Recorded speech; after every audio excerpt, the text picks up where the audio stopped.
Pai do Senhor, meus irmãos, bom dia para vocês, boa tarde, boa noite, não sei qual horário os irmãos estarão assistindo a essa aula. Eu quero dar bem-vindo aos irmãos para mais uma aula do IBAD. Nós vamos gravar a unidade número 2 da apostila do Pentateuco, amém? Então a unidade número 2, ela tem o tema que diz Deus cria e se relaciona com o ser humano, né?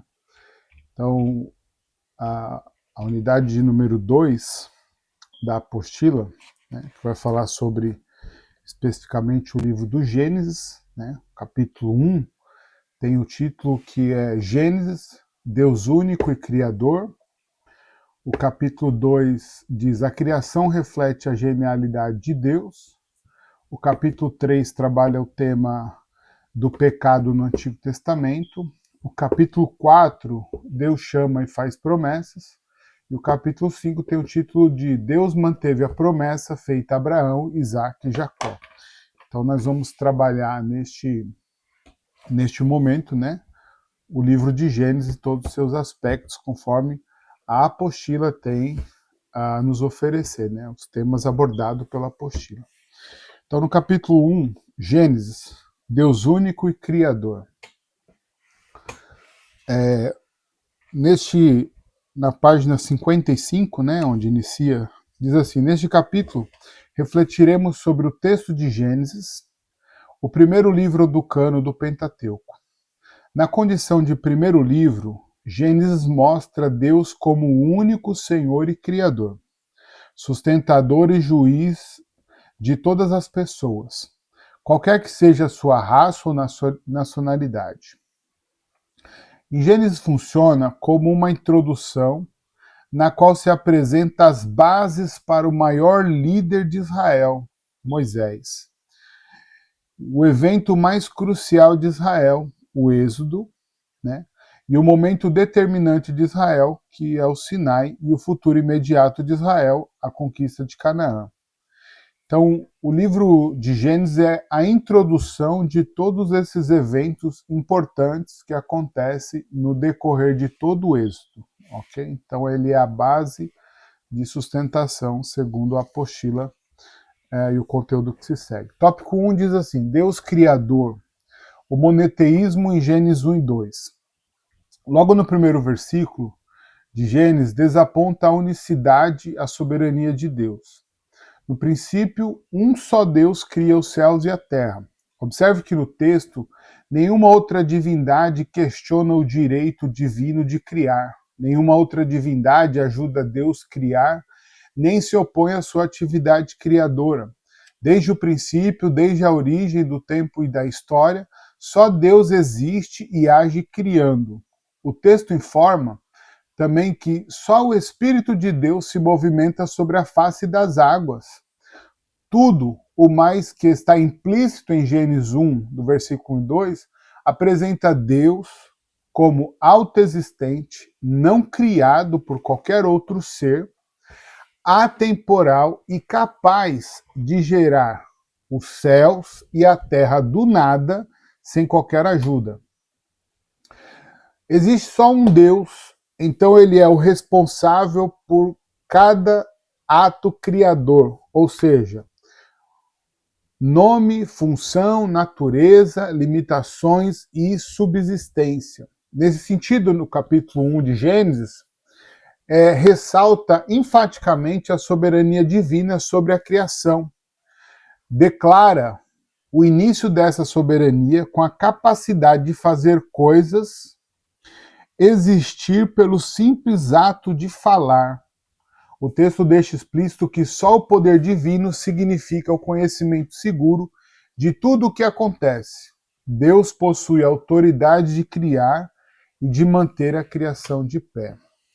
Então, no tópico 1, né, falando sobre o Deus criador e monoteísta, né, no sentido de ser só um Deus, daí vem a palavra mono, né, o Gênesis 1 e 2 não relata mais ninguém, mostra a ação do Espírito Santo pairando sobre as águas e Deus na sua criação, né, criando tudo a partir do nada, que no hebraico a palavra de criar ali, né, é bara, né, que significa criar a partir do nada. Depois, no tópico 2 do capítulo 1 ainda, vai falar sobre a criação do ser humano. Os seres humanos ocupam um lugar único entre as criaturas. Eles são feitos à imagem e semelhança de Deus e receberam a ordem de dominar e subjugar a terra, o que explica parcialmente o que a imagem de Deus significa. Semelhantemente a Deus, os seres humanos têm a capacidade de tomar decisões que afetam positivamente ou negativamente a terra e seus moradores. Recebam a terra por toda para sustentá-los. Gênesis capítulo 1, versículo 26 a 30. A outra questão em Gênesis 1, 26, que merece menção, o Senhor diz, façamos o homem à nossa imagem. Comentário potencialmente fora, né, de lugar no relato monoteísta da criação, visto que o versículo seguinte enfatiza que criou Deus o homem à sua imagem, né, e ressalta que ele os criou, homem e mulher. É improvável que qualquer outra divindade esteja implícita em Gênesis 1, 26. É mais provável que o significado seja de uma pluralidade de personalidade, visto que Deus e o Espírito Santo aparecem em Gênesis 1, e é totalmente improvável que o Senhor esteja se dirigindo a anjos e outros seres celestiais. Então, se nós fizermos a menção do versículo 1 e 2 do livro de Gênesis, né, ou melhor, do capítulo 1 e capítulo 2 do livro de Gênesis, mostrando Deus de uma forma monoteísta, criando tudo sozinho, por que na criação do homem, né, que isso acontece no sexto dia, né, no sexto dia Deus cria os animais nas suas divisões, domésticos e selvagens, e ali a criação dos animais se vem da natureza, né, a natureza é quem produz os animais. Mas o ato de Deus de criar o ser humano é diferente, né? E aí entra essa frase no plural, dizendo assim, façamos o homem à nossa imagem. Obviamente que hoje, dentro do cristianismo, há um entendimento que o façamos está relacionado diretamente à Trindade, o Pai, o Filho e o Espírito Santo, né? Que hoje nós acreditamos, né? E temos hoje, né, a confirmação bíblica, né, de que é a Trindade. Três pessoas, né? O Pai, o Filho e o Espírito Santo, dentro da criação, os dois sendo três pessoas, mas com a mesma essência, o mesmo Deus, o único Deus. Então, dentro do cristianismo e na concepção do cristianismo hoje, há o entendimento de que o façamos não altera o monoteísmo de Deus, porque Deus é um, conforme o texto sagrado afirma, Deus é um. Porém, em três pessoas, por isso o façamos. Há uma teoria judaica, né, um conceito judaico, uma vez que o judaísmo não aceita o filho de tal forma como o cristianismo, mas no judaísmo eles acreditam que esse façamos, né, que está no plural, esteja incluído a conversa de Deus com os anjos, ainda que os mesmos não participem da criação.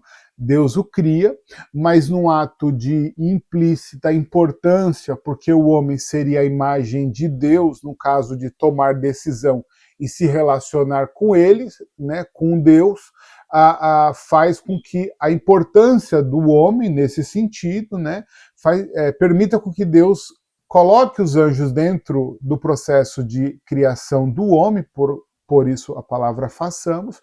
Porém, isso é um entendimento rabínico por não acreditar no filho conforme o cristianismo acredita, né? Mas nós acreditamos de forma muito direta, né, que ali é a participação da Trindade na criação, o Pai, o Filho e o Espírito Santo.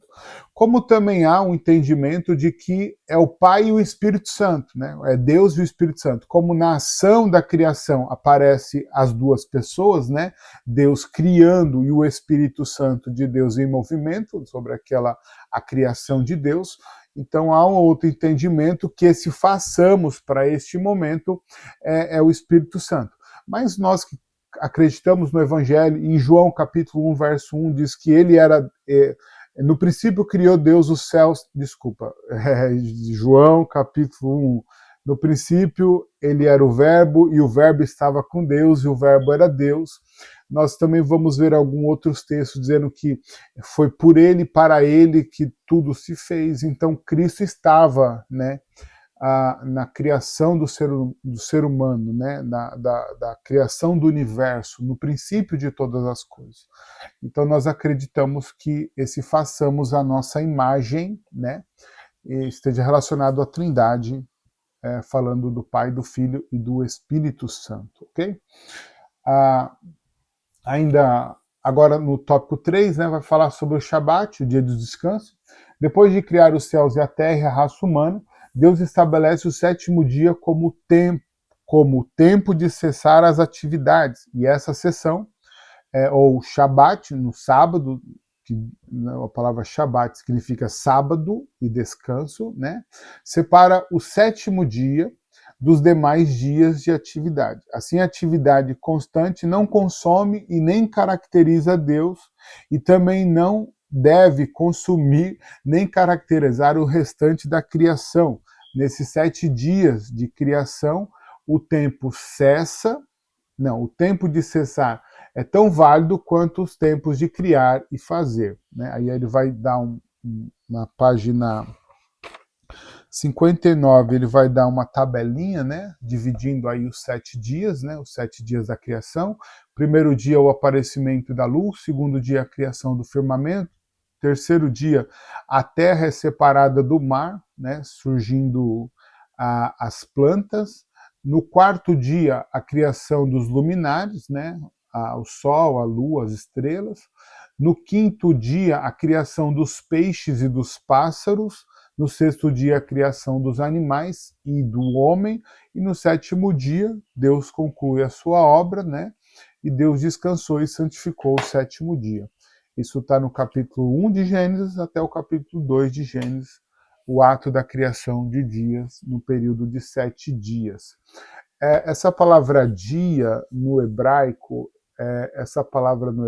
dia, ela tanto pode servir para um dia de 24 horas, como ela pode servir para um período, né? E aí esse período pode ser modificado, não só limitado a 24 horas, mas um tempo muito maior.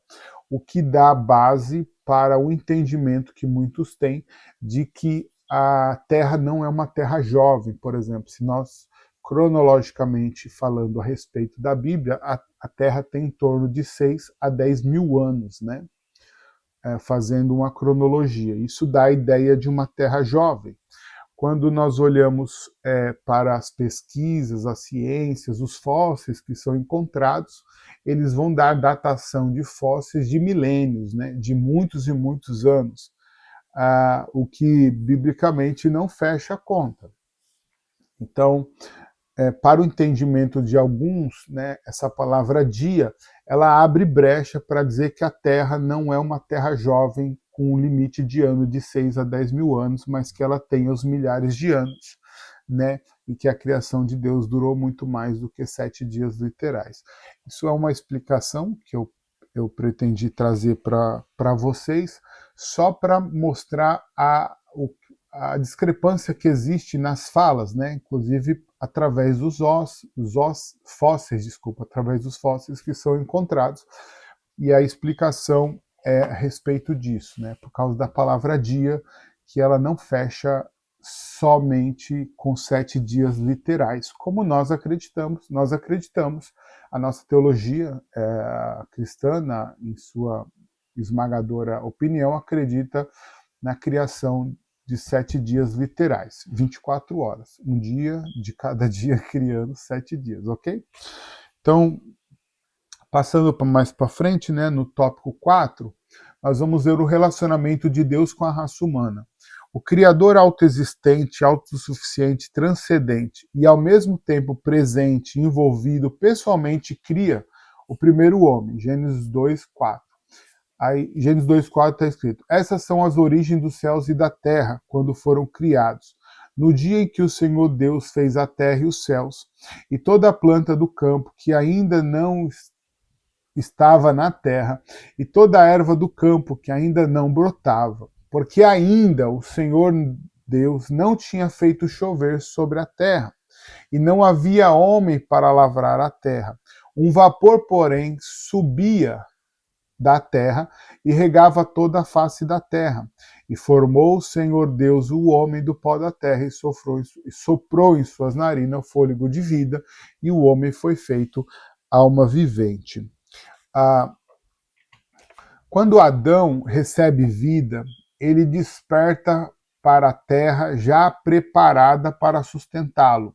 Nessa terra, o homem começa a trabalhar e a cuidar do jardim do qual fora colocado. Gênesis 2, capítulo 15 diz: E tomou o Senhor Deus o homem e o pôs no jardim do Éden para o lavrar e o guardar. Atividade que cumpre os mandamentos divinos de Gênesis 1:26. E Deus os abençoou, e Deus lhes disse: frutificai e multiplicai-vos e enchei a terra, e sujeitai-a, dominai-a sobre os peixes do mar, e sobre as aves do céu, e sobre todo animal que move sobre a terra. Em sua ocupação, o homem recebe de Deus a liberdade total, com uma exceção: ele não pode comer da árvore do conhecimento do bem e do mal, e a morte lhe é prometida, caso quebre este mandamento. Na criação e no relacionamento de Deus, Deus deu toda a liberdade para o homem. Eu gosto dessa expressão, porque quando você lê na criação, né? E Deus fala que o homem pode comer de toda a árvore que tem no jardim, e aí a Bíblia vai dar uma relação mais ou menos das árvores. Então tinha árvore que era agradável à vista, tinha árvore que era boa para se comer, né? Então, dentro desses relatos, mostra meio que uma diversidade de opções que o homem tinha para comer, né? E a árvore do bem e do mal que estava no meio do jardim, Deus disse: essa daqui você não vai comer, porque no dia que você dela comer, certamente você vai morrer.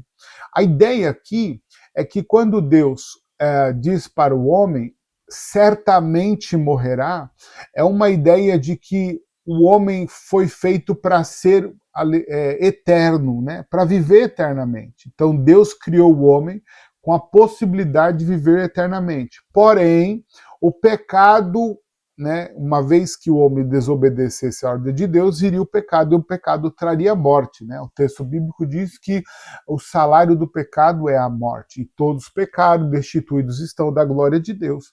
Então, Deus disse assim: porque o dia que dela comer, certamente morrerás. Então implica, né, uma condição.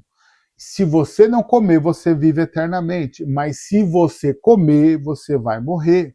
Vai morrer quando? Assim comer? Não, vai morrer a partir do momento que você, aliás, aqui você comeu, a sua vida começa a contar de forma decrescente, né? Porque a cada vez que, cada ano que passa, nós nos aproximamos da morte. Então, uma hora nós vamos morrer, né? Chegar na velhice e vai morrer. Então, era desse sentido. Tanto que, quando o homem peca e na ideia de Deus, né, na decisão de Deus de tirar o homem do jardim, Deus o tira não para que o homem fique isento do jardim, uma vez que há uma condição, né, de castigo de Deus. Do suor da terra trabalharás para comer, a terra não dará o seu 100%, né? Então o pecado desencadeou para a raça humana uma condição muito ruim, né? Inclusive a terra não daria mais a sua força na totalidade, o homem suaria muito para poder plantar e colher. Então Deus estabelece dessa forma, né? Deus castiga o homem dessa forma, mas Deus tira o homem do jardim e a ideia, né? A fala de Deus pelo motivo do qual ele vai isentar o homem do jardim é por causa da árvore da vida que lá estava. Ele come a árvore do conhecimento do bem e do mal, que era pecado, mas lá também tinha a árvore da vida. E ele diz assim: vamos tirar o homem do jardim antes que ele coma da árvore da vida e viva eternamente no pecado. Então, o ato de Deus expulsar o homem do jardim é um ato de graça que Deus está fazendo para conservar ainda a salvação do homem, né? A possibilidade do homem ser salvo, porque se ele vive eternamente no pecado, mostra uma condição sem volta, né? Então é uma questão de graça. Então o relacionamento de Deus com Adão, né, ou no caso com a raça humana, né, é Deus dizendo, olha, eu coloquei vocês aqui, tá tudo legal, vocês têm as árvores boas para comer, boa de aparência e tudo mais, mas essa daqui você não pode comer. É interessante que eu comecei falando sobre isso, mas não finalizei. A árvore do conhecimento do mal, ela tinha todas as características que as outras árvores tinham, né? Então, por que, que o homem não poderia comer aquela árvore? Porque aquela árvore era de Deus, né? Era o que Deus havia reservado para ele no jardim. E isso para nós traz uma lição muito importante para nós, que nós devemos reconhecer, aleluia, o que é de Deus e poder entregar ao Senhor aquilo que é dele, né? Não comer a porção de Deus ou a parte de Deus. Isso está relacionado à nossa vida financeira, através dos nossos dízimos, das nossas ofertas, no nosso dia, né? Porque nós usamos todo o nosso dia somente para nós, para os nossos interesses, para a nossa família, para o nosso consumo, né? E muitas vezes deixamos Deus de fora. Então Deus fica de fora no nosso dia, do nosso tempo, e nós não dedicamos a Ele o que deveríamos de fato dedicar, e talvez por causa disso muita gente esteja passando por dificuldades na sua vida por não dar o devido valor a Deus, né? Ou entregar a Deus aquilo que de fato deve ser entregue. O último tópico do capítulo 2, ou melhor, do capítulo 1 da unidade 2, é Deus cria a mulher. Sem alguém para lhe fazer companhia, né? A vida do homem não é boa, não é completa. Assim Deus completa a raça humana ao formar a mulher a partir do corpo do homem. Adão reconhece sua íntima conexão com ela, e essa união dá base para o ser humano abandonar todos os relacionamentos familiares prévios e dedicar lealdade exclusiva à sua esposa. Gênesis capítulo 2, 24, Deus disse, portanto deixará o homem o seu pai e sua mãe e apegar-se-á à sua mulher, e serão ambos uma só carne. E eles deverão se multiplicar sobre a terra, o que indica que a sexualidade tem um papel importante no relacionamento dos homens. Né? Então Deus criou o homem e depois do homem tirou a mulher para que ambos vivessem juntos e dedicassem fidelidade um ao outro, né? Abandonando então assim a sua vida, né? Deixará o pai e a mãe, né? Deixará a sua casa, o pai e a mãe, e unir-se-á a sua mulher, e ambos serão uma só carne. Uma questão para reflexão: de que forma o relato da criação pode contribuir para o entendimento da doutrina da Trindade? Então, isso aqui ele já está chamando a ideia do façamos, né? Para você trazer a sua reflexão. Você tem um espaço em branco aí na sua apostila, que você pode escrever essa reflexão e compartilhar, se você assim o quiser, no grupo dos irmãos que estão estudando. Amém?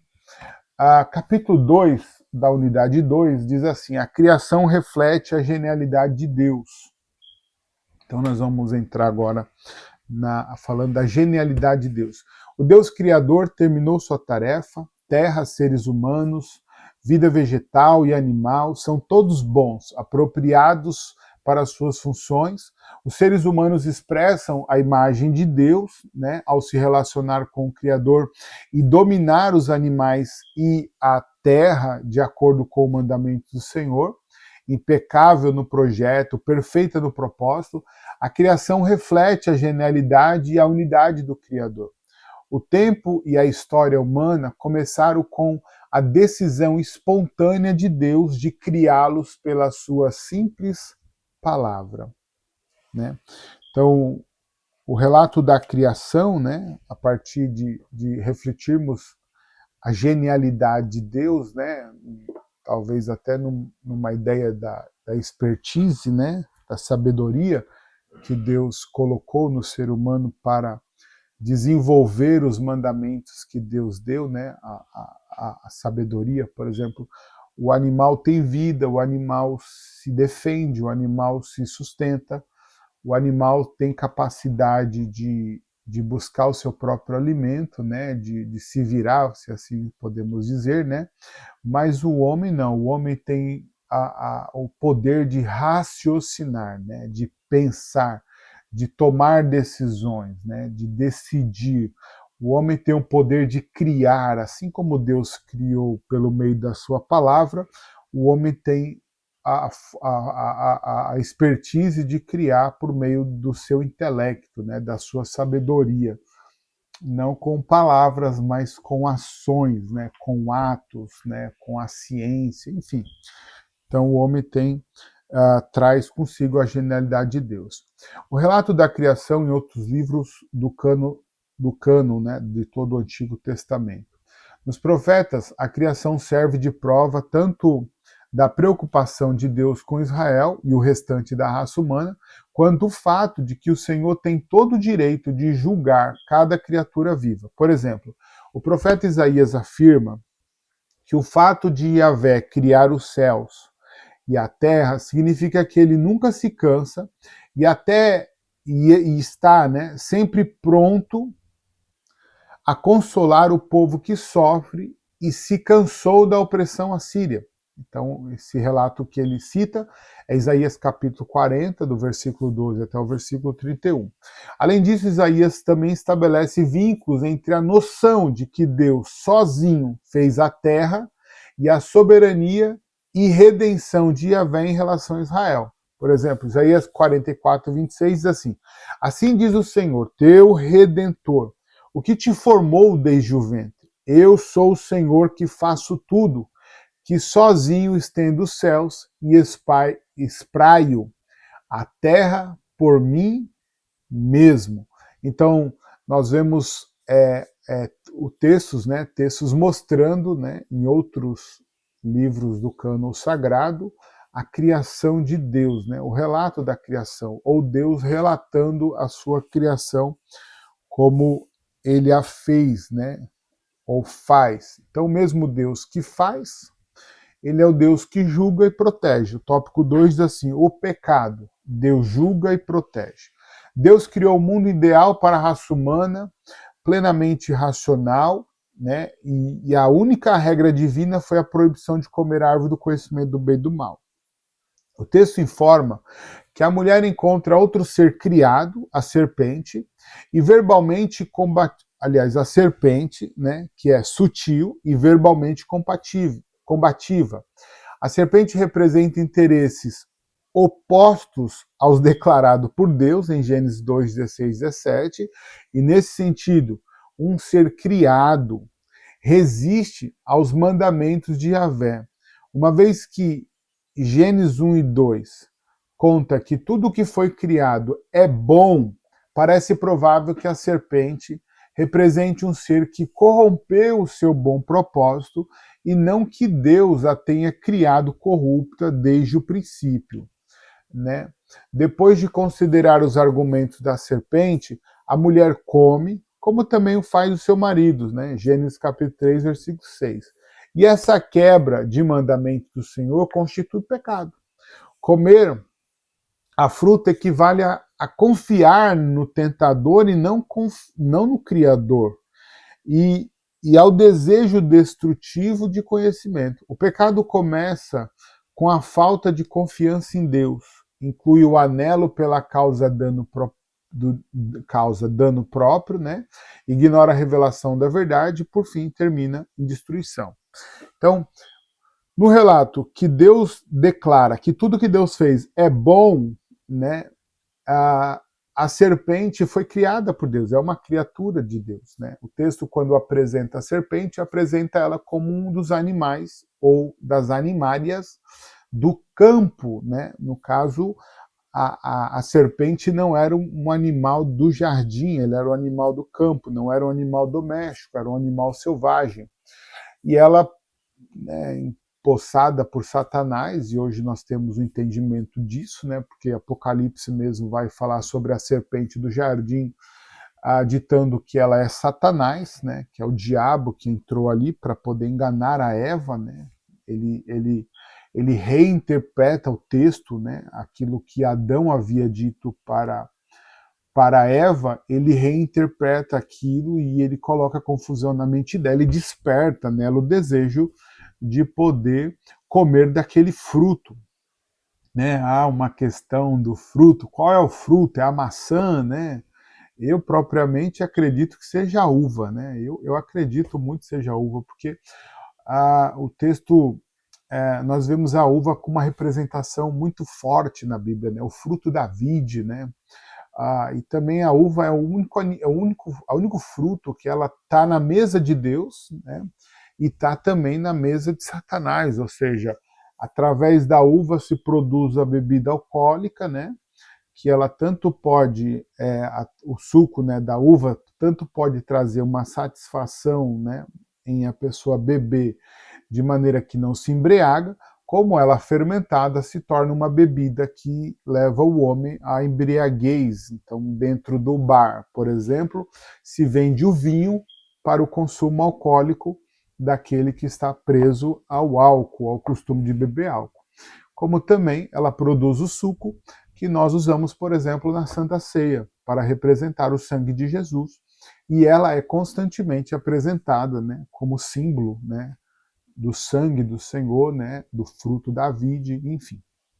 Então eu caminho mais ou menos nesse lado. Tem muita gente, não criei isso, ok? Eu ouvi isso e adaptei para a minha vida, mas isso não é um ensinamento, não é uma doutrina, também não é uma autoridade, não estou determinando e nem te falando que de fato é a uva, é o que eu acredito, né? Longe da maçã, por exemplo, que já foi descartada, que não é a maçã. Mas enfim, a serpente não foi feita má, ela foi dominada por Satanás. Satanás se incorporou na serpente e assim fez com que Eva pecasse, né, reinterpretando, como eu disse, a fala de Deus e condenando, né, ou melhor, levando Eva a comer e posteriormente o seu marido comer, causando agora então, né, Deus entrando no cenário para poder julgá-los, né, para poder julgá-los pelo seu erro. E aí a Bíblia diz que Deus, a mulher teria dor multiplicada do seu parto, né? O homem teria que trabalhar, né, o seu próprio suor para ter o seu alimento, e a serpente foi-lhe dado o castigo de ficar rastejando e comendo a poeira do chão, né, que sobe da terra, enfim, por causa do rastejar. Bem como também a inimizade entre o homem e a mulher, ou melhor, entre o homem, e a serpente. Né, uma morderia o calcanhar e outra pisaria a cabeça, e daí vem a promessa do Messias, né, para poder salvar o homem deste pecado, ou seja, dessa condenação e dessa situação de pecado. Então, o mesmo Deus que julga o homem pelo seu erro também o protege. E que de forma que Deus protege também? Após o pecado, a Bíblia diz que eles tiveram vergonha de si, né? Cozeram folhas de figueira para poder cobrir as suas vestimentas, e Deus olhou e falou assim, não, eu preciso proteger este pessoal aí, e a Bíblia diz que ele faz do couro do animal, com as peles do animal, roupas para que ele pudesse vestir, demonstrando então agora o seu perdão e trazendo de volta a comunhão que Deus tinha com eles. Expulsa do jardim, mas protegido. Deus cobre a vergonha do homem, porque Deus ele julga, protege e Deus perdoa o ser humano do seu pecado. No tópico 5 ele vai falar sobre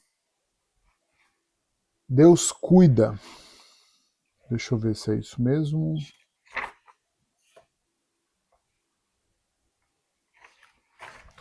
Sim, com as consequências do pecado claramente expressa com a promessa de que a serpente será derrotada ao longo do prazo, Deus age com misericórdia ao amparar o casal caído, Gênesis 3:21, e fez o Senhor, Deus, a Adão e a sua mulher túnicas de pele e os vestiu. Deus os veste, também os retira do jardim para protegê-los de comer da árvore da vida, que não lhe fora proibida anteriormente, para que não vivam eternamente na condição de pecado. Observe que nem mesmo o pecado deles é capaz de separá-los da preocupação e do compromisso total de Deus com o bem-estar das pessoas que os criou. Amém? Então, Deus, volto a dizer, é o Deus que julga, mas protege, perdoa e traz de volta para a comunhão. Existe muita gente que fala assim, mas por que Deus permitiu o homem pecar? Por que Deus colocou árvore no jardim? Esse não é o problema. Né? Esse não é o problema. Porque quando Deus coloca a árvore no jardim, Deus dá ao homem a condição, livre-arbítrio. Deus diz assim, olha, eu vou colocar vocês no jardim. Aliás, Deus coloca-os no jardim. Eles vivem os benefícios do jardim, certo? Eles têm o prazer da presença de Deus todos os dias.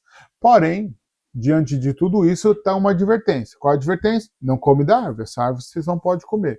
Aí veio uma serpente, que não é aquela que traz calor para o seu coração, não é aquela que te criou, não é aquela que te deu toda aquela beleza, não é aquela, não representa a totalidade da sua vida, os benefícios que você tem, o cuidado que você tem na sua vida, porque só Deus providencia isso para o homem, e ela vem, ela muda a sua fala, melhor, a fala de Deus, ela reinterpreta a fala de Deus.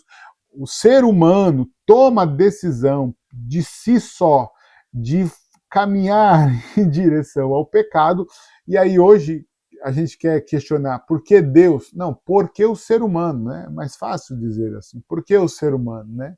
Então Deus deu o livre-arbítrio para o homem, ok? E aí nós vamos ver que o homem, diante do seu livre-arbítrio, ele segue uma escalada de pecado. As coisas vão se multiplicando, vai aumentando. Ou seja, o homem vai se distanciando da presença de Deus. Eu gosto de olhar para o jardim no sentido judaico, por exemplo, em si, de dizer, e eu explico, porque o jardim se mostra, o texto dá uma ideia como se o jardim fosse quadrado, né? Tem os rios que o fazem, o protegem, e dá uma ideia que o jardim é quadrado. De maneira que Deus desce todos os dias no jardim para ter a presença de Deus, para ter a sua comunhão com os homens. Então, o jardim é um lugar santo, não tem pecado, né? Deus está descendo lá, e só um lugar que não tem pecado é possível, né, receber a presença de Deus. Então Deus vem, desce no jardim, fala com o homem, é um lugar santo, santíssimo que Deus está estabelecendo. Essa ideia parte do pressuposto do templo, por exemplo, do tabernáculo de Moisés, 3 ambientes, átrio, lugar santo e santíssimo. Como que era o santíssimo? Quadrado, né? Era um quarto que estava no centro do templo, né? O átrio tomava toda a parte externa, depois tinha a parte do santo, né, onde o sacerdote trabalhava, mesa dos pães, altar de incenso, o candeeiro, e aí depois tem o véu que faz a separação dos dois ambientes, e neste quadrado tinha a Arca da Aliança, que representava a presença de Deus, onde Deus se manifestava, tanto que ali não tinha nem iluminação, e só o sumo sacerdote, uma vez por ano, podia entrar, depois que Nadab e Abiú morre, né, por causa do seu fogo estranho que eles querem oferecer, eles morrem, Deus diz, a partir de agora é uma vez por ano só o sumo sacerdote entra, o ambiente é santíssimo, e o sumo sacerdote, para entrar, tem que santificar, tem que sacrificar, tem que oferecer o sacrifício para então poder entrar. Então, dentro dessa ideia, que ali era o Santíssimo, era o jardim, era assim, era o Santíssimo, era o lugar onde Deus se manifestava. Né? E aí, quando o homem peca dentro do Santíssimo, ele é expulso do Santíssimo, passa para o lugar santo. No lugar santo, né, que já não é o Santíssimo, lembrando sempre que a referência é real e é bíblica, o que eu estou aplicando, porque na divisão do Santíssimo e do Santo tinha uma cortina, nessa cortina tinha um desenho de querubins, né? Então toda vez que o sumo sacerdote parava de frente daquela cortina, ele olhava os querubins, e isso remetia diretamente ao jardim do Éden, porque quando Deus expulsa o homem do jardim, Deus coloca 2 querubins na entrada do jardim e uma espada flamejante que ficava se revolvendo diante da entrada do jardim, ou seja, o homem não tinha mais acesso, foi lhe tirado o direito de entrar no jardim, de entrar no Santíssimo, né? Então ele não poderia mais entrar no Santíssimo, se ele fosse ali, os querubins o deteria e a espada o mataria, não tinha como o homem entrar no jardim, né? Então o homem é tirado do Santíssimo e colocado no Santo, mas no lugar santo, o que acontece? A Bíblia vai nos contar a história agora da narrativa de Abel e Caim, né? A Bíblia não, desculpa, a apostila. A Bíblia também, né? A sequência da Bíblia, mas na apostila, a sequência agora, que é o tópico 3 do capítulo 2, vai falar sobre a narrativa de Caim e Abel e o pecado da humanidade. Eva dá à luz a 2 filhos, Caim e Abel, que crescem e um se torna agricultor e o outro pastor de ovelhas, respectivamente, né? Cada um tinha a sua função. Isso está lá em Gênesis capítulo 4, versículo 1 e 2. Né? Embora o texto explique como sabem, não explique como sabem fazê-lo, né? No caso, o sacrifício que ambos fizeram, ambos trazem uma oferta aproximada, né, às suas profissões. Né? O que é agricultor traz o fruto da terra e o que é pastor de ovelha traz o sacrifício animal. E o texto conta que o Senhor aceita o sacrifício de Abel, mas não de Caim. Deus adverte Caim que deve dominar o pecado. Caim não apenas ignora o alerta do Senhor, mas também mata o seu irmão. Gênesis capítulo 4, versículos 5 e 6. Né? Existe algumas falas, eu vou dar uma pausa aqui só para mim trazer essa observação. Existem muitas falas a respeito de por que Deus não recebeu a oferta de Caim, mas recebeu a oferta de Abel. Aí alguns vai dizer que Deus recebeu a de Caim porque ele se agradava do sacrifício animal, né? E não do sacrifício vegetal, no caso a oferta de manjares, vamos assim dizer, né? Que era fruto da terra. Então a oferta tinha que ter 2 elementos, o líquido e o sólido, né? A oblação e a oblação, esqueci agora outra palavra, libação e oblação, né? Que era o sólido e o líquido, né? Para fazer a fumaça, aquela coisa e tal. Essa ideia aí é legal, né? Mas isso só é aplicado na lei, quando Moisés estabelece, através de Moisés, né, sendo o legislador de Israel, é que estabelece a lei do sacrifício. Né? Então, a gente não pode, pelo menos na maioria dos que entendem, não é trazer esse conceito para poder aplicar para dizer. O que nos faz entender de fato que Deus rejeita a oferta de Caim e aceita a de Abel é por causa do coração do ofertante. Né? A Bíblia, se eu não me engano, em Hebreus, vai dizer que, diz a Bíblia em Hebreus, que Caim era mau, né? Que o coração de Caim era mau, a ponto de fazê-lo, né, o ato do assassinato do seu irmão. Porque o que traz nele, né, esse desejo de matar o seu irmão é o fato de Deus receber o sacrifício de Abel e não de Caim. Qual o pecado, ou melhor, qual a intenção dele diante do Abel? Qual a culpa que Abel tem que Deus não recebe o de Caim, né? E o texto deixa muito claro, quando Deus diz para ele, ó, Caim, domina o pecado que está em você, né? Porque caiu o seu semblante. Há também algumas traduções que dizem que ele leva o seu sacrifício depois de algum tempo, né? Como se ele tivesse tardado para levar a sua oferta e as frutas tivessem, ou as verduras, enfim, tivesse passado do tempo, né? Também que a gente entende que há uma validade sobre isso, né? Então, e mostra um desleixo, né? Agora, o desleixo só vem daquele que o coração não está inteiro, né? Porque, na verdade, dentro do conceito do sacrifício, Deus nunca olha a oferta, Deus vai olhar sempre o coração do ofertante. E 2 coisas são importantes nós observarmos isso. Primeiro, porque Deus olha o coração do ofertante. Porque quando o ofertante é bom, o seu coração é bom, e a intenção dele é genuína, é verdadeira, é uma adoração verdadeira e genuína, a oferta dele é satisfatória. Ou seja, ela está dentro dos padrões que Deus vai receber. Não há desleixo, né? Não há mesquinhez, não há ganância, sabe? Não há aquele sentimento de troca, né? Eu vou sacrificar porque ele vai me abençoar de volta. Não.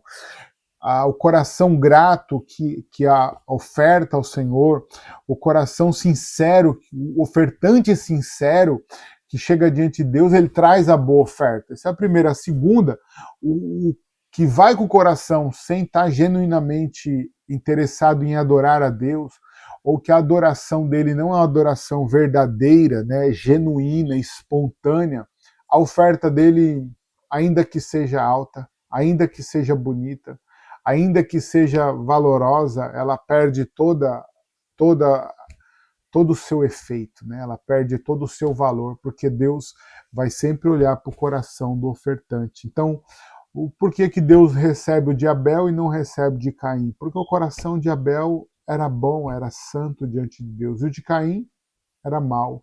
E aí isso cria assim mais um momento, porque no lugar santo é que eles pecam.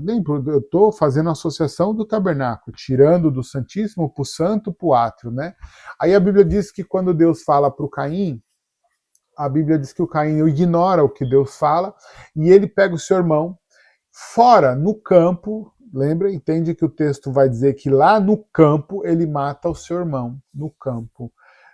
O que nos mostra um terceiro ambiente, que é o átrio, o lugar fora. Se você olhar para o tabernáculo de Moisés, você vai ver que no tabernáculo de Moisés é no átrio que acontece o sacrifício, ou a matança das vítimas, né, para o sacrifício, é no átrio. É no átrio que se mata, é no átrio que se limpa, para então poder acessar o lugar santo e posteriormente o Santíssimo.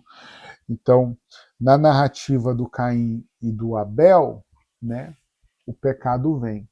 E aí o Caim recebe o seu castigo, uma marca, segundo alguns historiadores. Essa marca era o Tav, né, que é a última letra do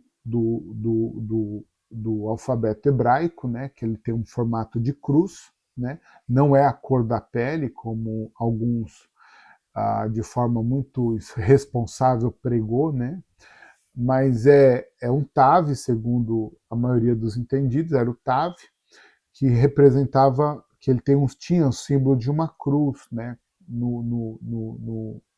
nas línguas primárias, né? Hoje ela já mudou um pouco, já não parece mais uma cruz, mas anteriormente ela parecia mais uma cruz. Então dizem que era o Tav, era a marca, e essa marca deu a ele, né, a imunidade para que outras pessoas não o matassem. Mas Deus não deixou passar em branco o seu castigo. No tópico 4 do capítulo 2 ainda, e já seguindo para o término desse capítulo 2, vai falar sobre a responsabilidade humana pelo pecado. O ser humano é responsável por suas ações, embora Deus tenha criado a serpente, esta não recebeu ordens para tentar os seres humanos. Deus advertiu as pessoas a não comer do fruto de sua árvore, né? Mas Eva e Adão faltou a fé necessária para crer no Senhor e em vez né, disso creram na serpente e comer da árvore. Quando tem de crer em Deus o bastante para obedecer à única lei, os seres humanos fracassam.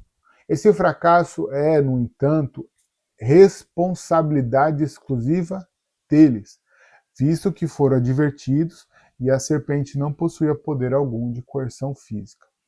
Então, conforme eu disse, né, posteriormente, né, Deus não é culpado do pecado do homem. O homem é responsável exclusivamente do seu próprio pecado, pois o homem tem a possibilidade de rejeitar o pecado e não pecar, né? Nós vamos ver a exemplo de Jesus, como o homem venceu o pecado. Lucas capítulo 4, Mateus capítulo 4, vai nos contar a história de Jesus quando ele foi ser tentado no deserto. E por 3 ou 4 vezes o diabo tentou Jesus e Jesus venceu Satanás através da palavra. Talvez alguém olhe para você e diz assim, mas Jesus era Jesus, né? Porque ele era humano e Deus ao mesmo tempo. Ele tinha a natureza divina e a natureza humana por estar em carne, né?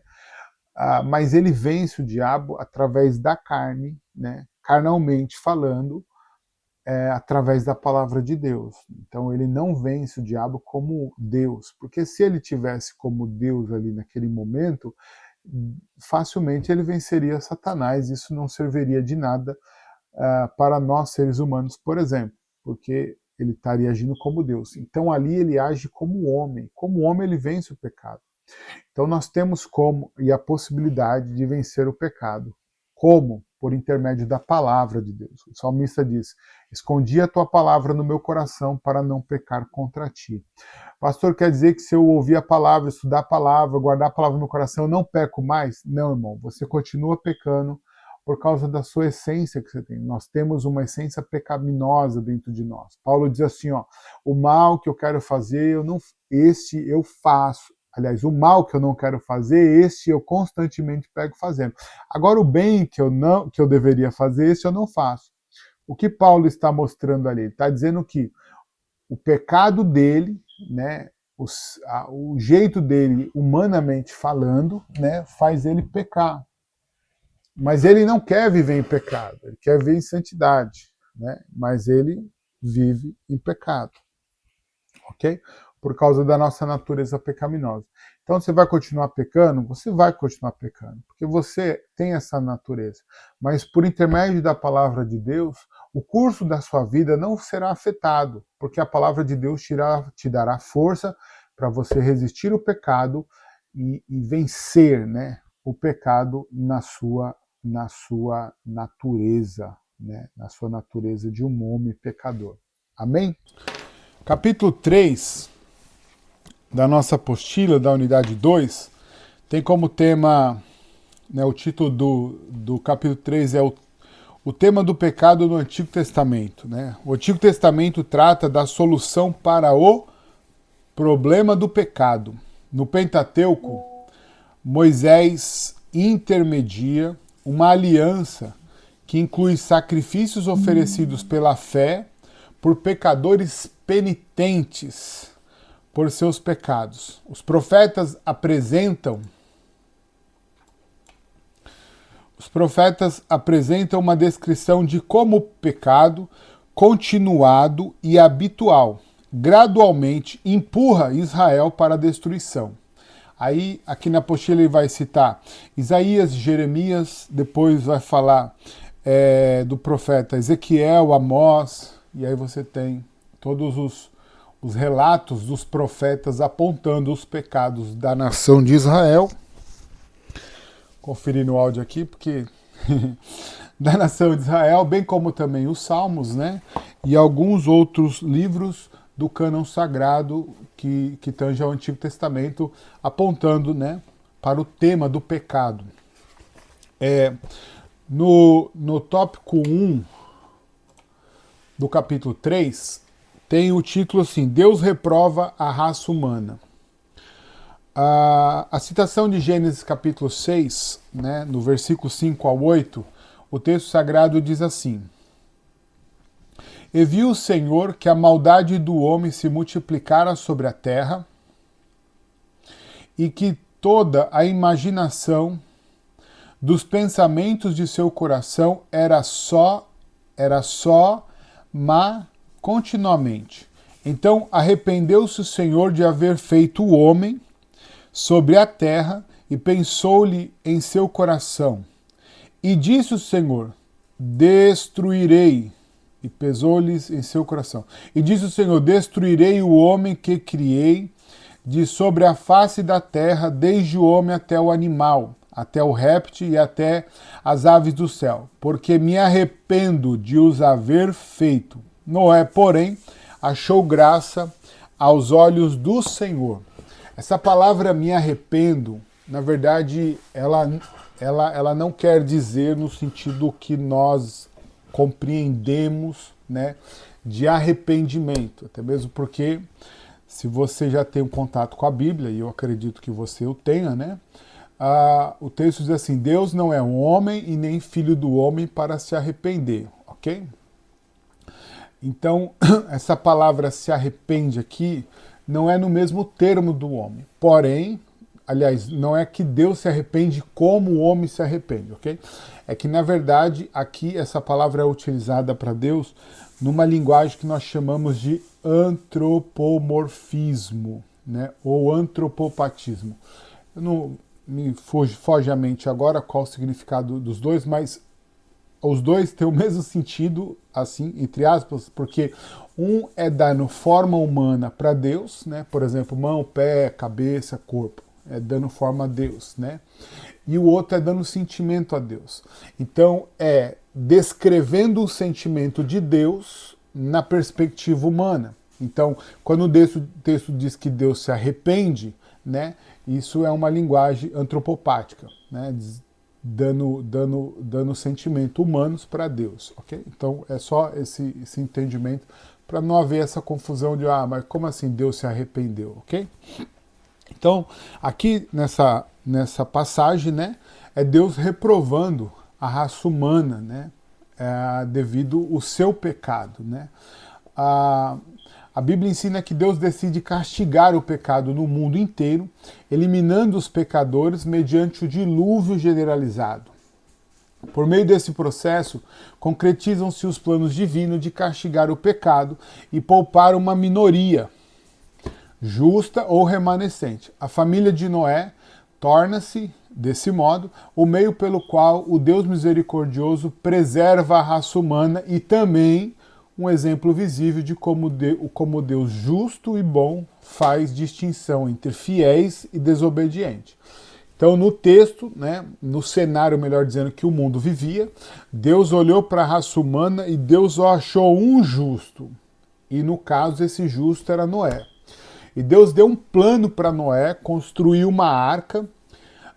Segundo o contexto bíblico, né, Noé levou 100 anos para fazer essa arca, né, e essa arca que Noé construiu durante todo esse longo período, né, de 100 anos, Noé anunciava o dilúvio. Então ele estava fazendo e as pessoas passavam, vou parafrasear aqui, obviamente, que o texto não dá detalhes com riqueza, como se foi, né? Mas a ideia é que Noé, enquanto ele estava construindo a arca, obviamente que o plano de Noé se espalhou, as pessoas ouviam falar que Noé estava construindo aquela arca. Como aquele tempo não era um tempo de chuva, então não tinha muita perspectiva de que isso ia acontecer de forma visível, ou seja, humanamente pensando, para aquele período seria impossível aquilo acontecer, né? E só Noé embarcou nessa ideia, né? O embarcar é meio que né, um barco grande, embarcar, ok, vamos para frente. Então Noé, ele entrou nessa ideia, ele aceitou o propósito de Deus, ele confiou no que Deus havia proposto para ele construir e ele foi e construiu. Foi um período de 100 anos em que ele foi construindo e anunciando o dilúvio, né? Tendo em vista que a mensagem que ele pregava era a mesma mensagem que pregava o outro justo, né? Que foi levado para o céu com o Senhor, lembra? Enoque. A Bíblia, lá em Judas, chama Enoque o pregador de justiça. Numa ideia de que como... Enoque não, desculpa, lá em Judas, né? Que Enoque era um pregador de justiça. Então, numa ideia, né, que o que Enoque pregava era o que seria um arrebatamento, que é a mesma mensagem que a igreja prega hoje, né? Então Noé aceita, encabeça esse projeto de Deus e ele leva 100 anos, né? Alguns podem olhar e dizer que a mensagem de Noé não teve fruto. Na verdade teve, porque o que Noé tinha que construir e o objetivo dele ali, ele alcançou, que era concluir aquela obra, né, como algo primário, mas menos importante do que a própria família, porque Noé conseguiu colocar a família dele dentro da arca e salvou ele, a esposa e os 3 filhos com as suas respectivas esposas, né, as suas 3 esposas. Então foram um total de 8 pessoas que entraram na arca, juntamente com todos os animais, e aí dessa forma Deus puniu toda a raça humana, porque quem não entrou na arca morreu, e Deus assim reconstrói o mundo, melhor dizendo, através do dilúvio. A história do dilúvio, que é o tópico 2, a narrativa do dilúvio, ela não é única na igreja, ou seja, no Antigo Testamento, né, no cânon sagrado judaico, ou Pentateuco, juntamente da Taná. Existem muitas religiões, eu já ouvi falar que um número, né, não sei se é certo ou se é muito expressivo, mas de 2.000 religiões que conta a mesma narrativa do dilúvio e, evidentemente, cada um na sua perspectiva, né? O Egito, a Babilônia, tudo eles têm um relato do dilúvio, mas atribuindo aos seus personagens, bem como também aos seus deuses, né? A história é muito similar, né? É de um casal que construiu a arca, entrou, o soltar do pássaro, o morrer das pessoas. A história ela é similar desses aspectos, né? E muitas religiões o faz. E é justo assim o fazer, porque quando Noé tem os seus filhos, né? E os filhos vão se produzindo, aquela história é contada para os seus filhos, né? E à medida que vai, então é normal que isso aconteça em diversas religiões. O fato e a verdade que reina sobre isso, né, sobre esse cenário, é que a narrativa do dilúvio ela é verdadeira, né? Então ela não é só uma história bíblica contada, ela é uma história contada por diversas religiões no mundo inteiro, inclusive no mundo antigo. Amém? Então, e para nós já é uma verdade porque está na Bíblia, e para nós a Bíblia é a verdade, né? Seguindo aqui na narrativa do dilúvio, né? Aqui, aí depois do dilúvio, o Noé assentou o barco, ele sai com a sua família, planta uma vinha, faz o sacrifício, melhor primeiro, né? Faz o sacrifício através dos animais, em adoração a Deus, né? E aí depois disso acontece um outro cenário importante no mundo antigo que o Gênesis narra, é a conhecida Torre de Babel, né? Quando então os homens se reúnem, né? A raça humana se reúne ali e num pensamento, como diz o texto, né? O texto diz assim, né? À medida que o povo se multiplica e se espalha, eles concentram a população em planície Sinear, né? E ali utilizam suas habilidades tecnológicas para construir uma cidade e uma torre com o objetivo expresso de honrar a si mesmo e furtar ao mandamento divino de encher e dominar a terra. Ou seja, eles não quiseram se espalhar para cumprir o mandamento de Deus, tendo em vista também que eles lembravam do dilúvio, né? Então a torre seria justamente para se livrar do dilúvio, né? Só que em Gênesis 11, capítulo 11, do versículo 5 ao 9, Deus age para se contrapor a essas pessoas, né? E aí o texto diz assim, ó, então desceu o Senhor para ver a cidade e a torre que os filhos dos homens edificavam. E o Senhor disse, eis que o povo é um, e todos têm uma mesma língua, e isto é o que começam a fazer. E agora não haverá restrição para tudo o que eles intentarem fazer. Eia, desçamos e confundamos ali a sua língua, para que não entenda um a língua do outro, né? Então aí vem, Deus desce, traz a confusão de língua, onde eles não se entendem mais. É daí que surge o nome Babel, né? Na narrativa de Gênesis 11, né? O que Deus confundiu a língua dos construtores, a cidade passou a ser chamada Babel, que significa confusão, né? No hebraico a palavra Babel corresponde ao acádio Babilu, que aí vem a palavra Babilônia. De acordo com Mackenzie, hoje a torre pode ser identificada como um zigurate. A torre que originalmente se achava ao lado do templo mesopotâmio, né? Na sua página 75 da apostila tem uma foto da arqueologia e a narrativa da Torre de Babel tem uma foto, é um zigurate, templo religioso mesopotâmico. Então essa é a outra narrativa que o texto conta. Vamos agora para o capítulo de número 4, né? E o capítulo de número 4 tem como tema Deus chama e faz promessas. Em Gênesis 12, Deus escolhe uma pessoa e forma um clã ou uma nação especial. Esse clã desempenha papel estratégico, né? E a escolha dessa nação é a chave para solucionar o problema do pecado, descrito de Gênesis capítulo 3 até o capítulo 11. Pode-se dividir Gênesis de 12 a 50, de acordo com a aparição de suas principais personagens. E aqui segue.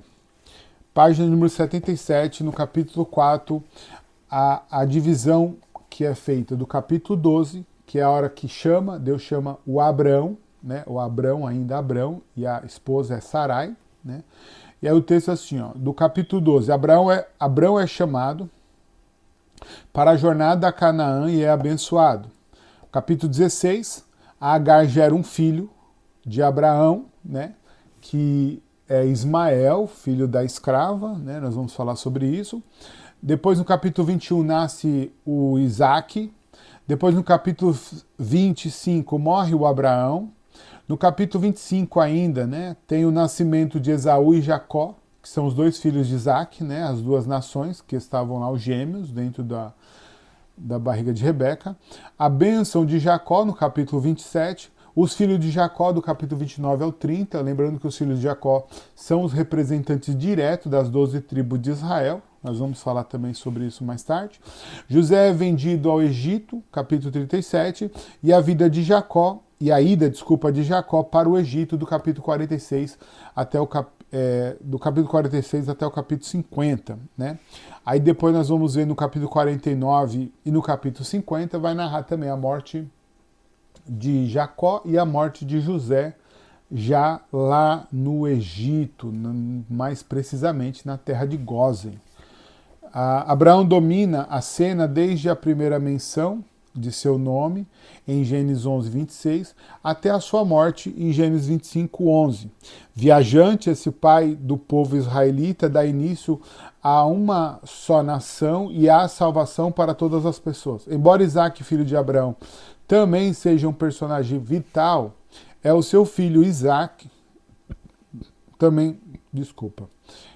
Isaac, filho de Abraão, também seja um personagem vital, é o seu filho, o filho de Isaac, Jacó, que determina o enredo de Gênesis, a partir do capítulo 25. Jacó gera 12 filhos, que se tornam as 12 tribos de Israel, né, ou o clã de Israel, e um desses filhos, José, age como figura central de Gênesis 37, 1 até o Gênesis 50, embora Jacó permaneça sendo visto até o capítulo 50 do seu livro. Tópico 1. Abraão, escolhido de Deus. Deus chama Abraão e o elege para levar consigo a esperança de que os seres humanos precisam para ter alívio de sua culpa. Inicialmente, Abrão parece como qualquer outra pessoa, com o nome figurado numa tauba genealógica. Mas em Gênesis 12, do 1 ao 9, ele se torna o personagem central. O texto informa que o Senhor ordena a Abraão que saia da sua terra natal e da casa de seu pai e se dirija a um local indeterminado, que ser-lhe-á mostrado. Como resposta ao ato de fé de Abraão, Deus promete certas bênçãos. Abraão tornar-se-á uma grande nação, Gênesis 12, 1, é a promessa de Deus. Abraão será abençoado com uma grande reputação, segue ainda a promessa de Deus. Abraão receberia proteção de Deus, segue aí outra promessa de Deus, né? E ele também seria o abençoador, né? Ele abençoaria todas as nações, ou melhor, Deus abençoaria todas as nações por intermédio de Abraão. Isso está lá em Gênesis capítulo 12. Eu gostaria aqui de comentar, porque quando Deus chama Abraão e manda Abraão sair do meio da sua parentela, é obviamente que a narrativa dessa parte está no capítulo 12. Mas no capítulo 11 de Gênesis, já começa a contar a história de Abraão, dizendo que Abraão, junto com seu pai, se eu não me engano era Terá o nome de seu pai, e ele tinha um irmão, se eu não me engano também era Naor o nome dele, do seu irmão.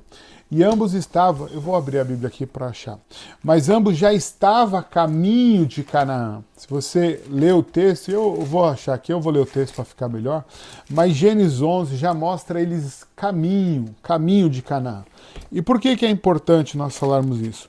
Porque quando Deus disse a narrativa de Gênesis, eu estou usando o termo narrativa porque em Gênesis 12 está contando a história.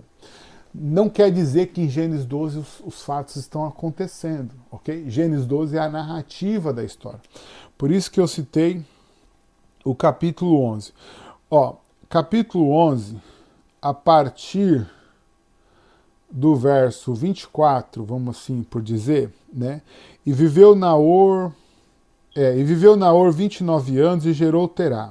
E viveu Naor, depois que gerou, viveu Terá 70 anos e gerou Abraão, a Naor e a Arã.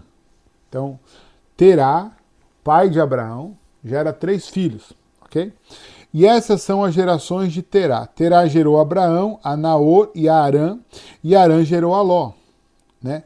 Morreu Arã, estando seu pai Terá ainda vivo, na terra de seu nascimento, em Ur dos Caldeus, ok? Que era a terra deles. E tomaram Abraão e Naor mulheres para si, e o nome da mulher de Abrão era Sarai, e o nome da mulher de Naor era Milca, filha de Arã, pai de Milca e pai de Isca. Sarai foi estéril e não tinha filhos, e tomou Terá, aqui ó, versículo de número 31, e tomou Terá Abraão, seu filho, e Aló, filho de Arã, filho de seu filho, e Sarai, sua nora, mulher de seu filho Abrão, e saiu com eles de Ur dos Caldeus para ir à terra de Canaã, e vieram até Harã. Harã é uma cidade agora, né? E habitaram ali, e foram os dias de Terá 205 anos, e morreu Terá em Harã. Então, observe que o texto mostra que eles já estavam de destino para Canaã, ok? Então, Gênesis 12 é só uma narrativa, só está contando a história. Quem vai falar bem sobre isso é Estevão. Estevão vai contar essa história lá no capítulo 6 ou capítulo 7 de Atos dos Apóstolos. Estevão vai contar na pregação, né? E ele vai dizer que Abraão ainda estava lá quando Deus chamou Abraão. Aí Abraão está a caminho, né? E eu estou falando isso porque é o seguinte: Abraão não tinha poder sobre o seu pai. Ele não tinha como sair da terra carregando o pai. O pai vai porque o pai é o chefe da família. E nesse tempo, né, e nos tempos atuais também deveria ser, mas nesse tempo o pai tinha primazia sobre os filhos. Então, enquanto os filhos estavam sob a tutela do pai, embora casados, eles estavam sob a tutela do pai, eles faziam tudo com a permissão do pai. Então, se Deus chamou Abraão para Abraão sair e Terá foi junto, Terá não estava errado. Terá não é fardo. Terá não é mala. Terá não é empecilho para o ministério de Abraão, a chamada de Abraão. Não, Terá vai porque Terá o pai. Por que Ló vai? Porque Ló é filho do filho de Terá. E o filho de Terá havia morrido. Então, quando o pai morre, o filho ou o neto e o avô está vivo, ele passa a ser filho do avô. Nós vamos ver isso ainda com vida, por exemplo. Jacó, quando foi abençoar os filhos de José, lembra que ele troca as mãos? Ele traz para si, e os filhos de José tornam-se filho de Jacó, Benjamim e Manassés. Benjamim não é Benjamim, como que é o nome dele? Fugiu agora do nome dele, mas é Manassés e o outro filho de José. Eu vou lembrar o nome quando eu lembrar o cito. Mas enfim, então o Ló se torna filho de Terá. Terá morre, a responsabilidade de Ló passa para Abraão, né? Eu estou dizendo isso porque esse é o caminho certo da interpretação do texto bíblico. A gente ouve mensagem, não, que Terá era fardo, que Terá foi junto, que Ló não era para ter ido e acabou indo, que não sei o quê. Isso dentro da homilia para aplicação, né, de que Abraão tinha que sair e trazer para as nossas vidas, de pessoas que estão carregando o que não deveria carregar, que coisa é muito bonito, serve, tá tudo certo. Mas a interpretação bíblica, e nós estamos numa aula de teologia, ela precisa ocorrer dentro da interpretação correta, ok? Então esse é só para poder trazer esse entendimento para você, né, a respeito disso. Então, o Abraão, ele recebe a chamada do seu pai, ou de Deus, né? E ele sai da terra de Ur dos Caldeus para Canaã, ok? Então ele vai. Quem foi com ele era plano, era propósito de Deus e tá tudo certo, porque Deus também respeita algumas coisas. Deus não sai atropelando tudo. Deus respeita as coisas do jeito que ele quer respeitar, ele respeita porque assim se dá de forma melhor, ok? Então, é só mesmo para trazer esse entendimento. Aí depois nós vamos ver no tópico 2 do capítulo 4, isso, a arqueologia e a história de Abraão, né? O nome de Abraão, segundo Walter Vogel, traz uma relevante informação arqueológica que demonstram as marcas históricas do texto bíblico, né? O nome Abraão corresponde aos nomes mencionados nas tabuletas descobertas pelos arqueólogos. A mudança de nome corresponderia a uma mudança dialetal.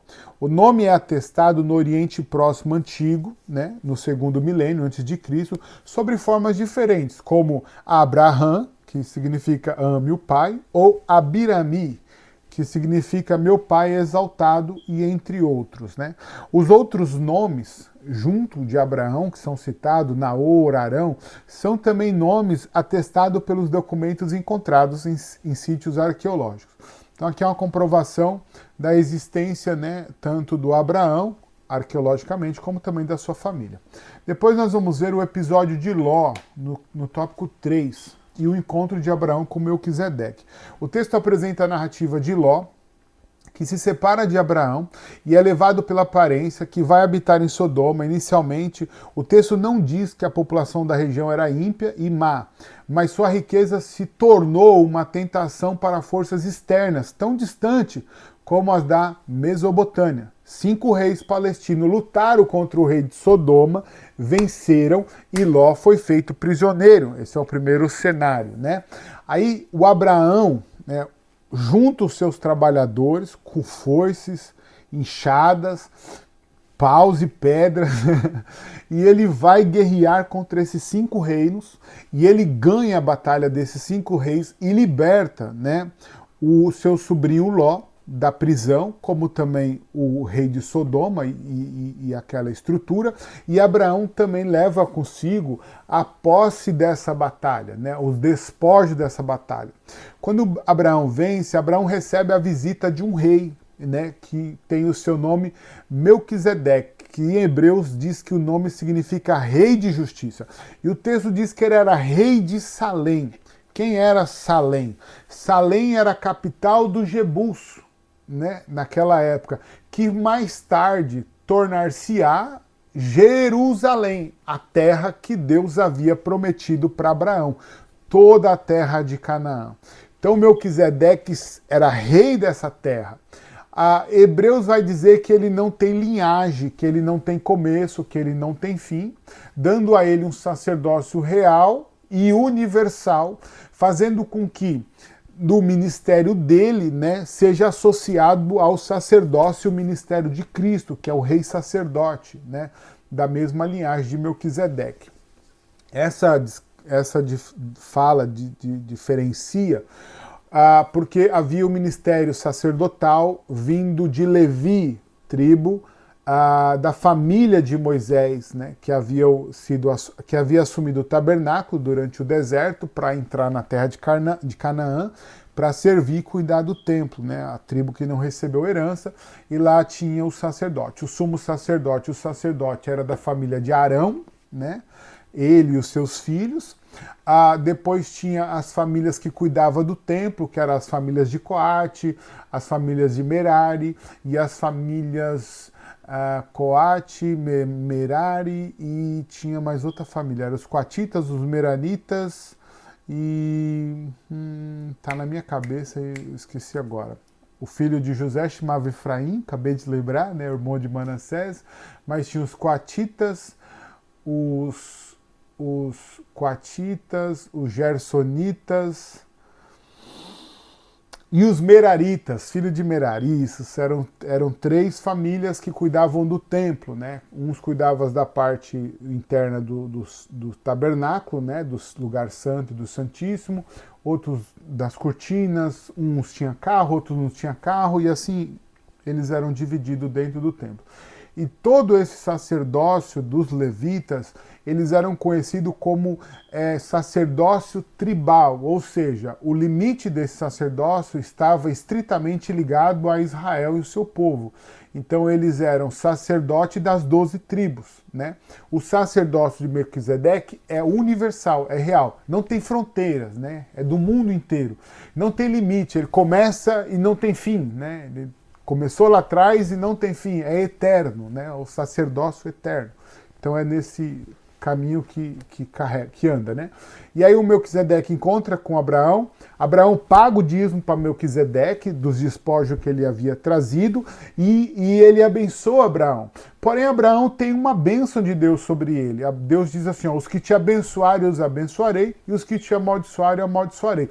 Então, à medida com que Melquisedeque abençoa Abraão, a bênção rebate e volta para ele, e a terra de Melquisedeque, que é Jebul, Salém, o reino dele, é abençoado por Deus por intermédio de Abraão. Amém?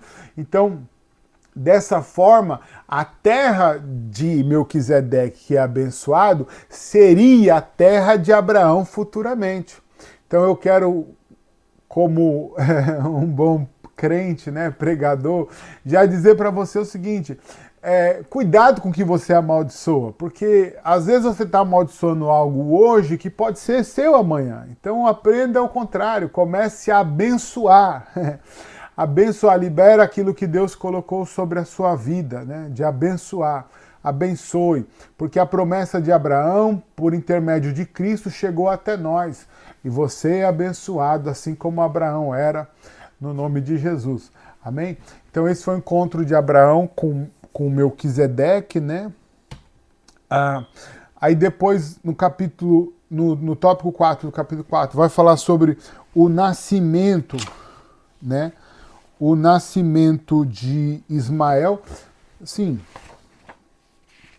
Ok. A narrativa aqui de Ló, ele só citou, né, a gente só citou quando Ló é preso.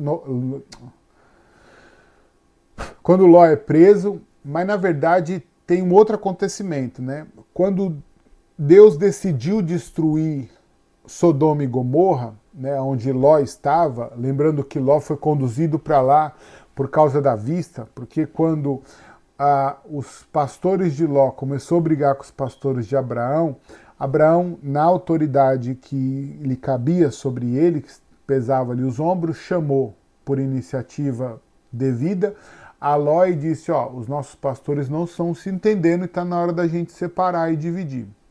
Aí ele disse para Ló, escolhe o lugar que você vai. Ló, olhando para os campos verdejantes de Sodoma e Gomorra, ele foi para lá, decidiu, Abraão respeitou e Abraão foi para o outro lado. Quando Abraão vai para o outro lado, Deus lhe faz promessa e Deus diz, aonde pisar a planta do seu pé eu te darei por herança. Né? Porque a diferença aqui é quem anda por vista e quem anda por fé. Né? O Ló andou pela vista, olhando a riqueza e seguiu a riqueza, mas o Abraão, que andou pela fé, herdou aquilo que ele não via. Por quê?